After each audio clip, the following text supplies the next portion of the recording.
पितामह जिस समय सेनापति बने तो रोज 10,000 महारथी मारते थे, लेकिन एक भी पांडव को खरोच नहीं आती थी। तो दुर्योधन जल जाता।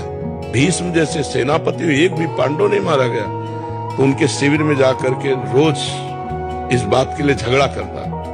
तो भीष्म जी भाव में आए, तो 5 बाण निकाल के रख दिए और कहा, कल मैं यदि जीवित रहा तो 5 पांडवों का पद निश्चित समझो।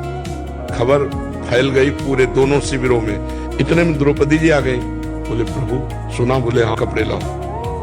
भगवान ने दासी के वस्त्र पहने। द्रौपदी से आगे आगे चलो भीष्म पितामह के शिविर की तरफ। सीधे भीष्म जी के सामने गए। वो संध्या के समय जप कर रहे थे। जाकर प्रणाम किया पितामह।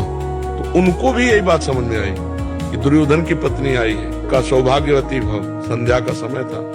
तो द्रौपदी जी ने हटाया और कहा कि आप प्रण करते हो सौभाग्य उजाड़ने का और आशीर्वाद देते हो सौभाग्यवती भव का। हम क्या माने कि कौन सा भीष्म सत्य है, सौभाग्य उजाड़ने वाला या सौभाग्य देने वाला? भीष्म जी का माला छूट गया।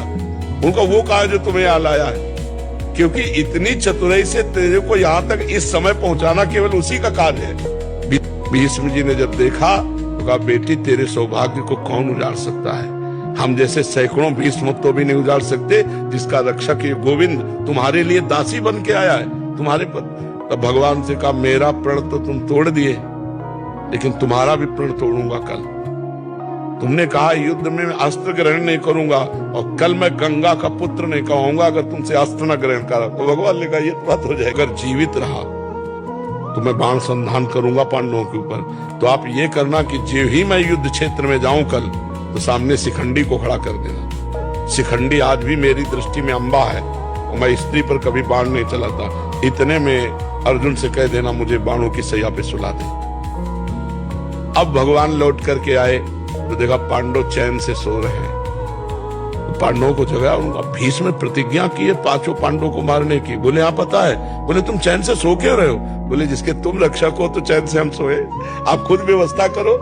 अगर भगवान का भरोसा है तो चैन से सोगे, वो व्यवस्था खुद कर देंगे।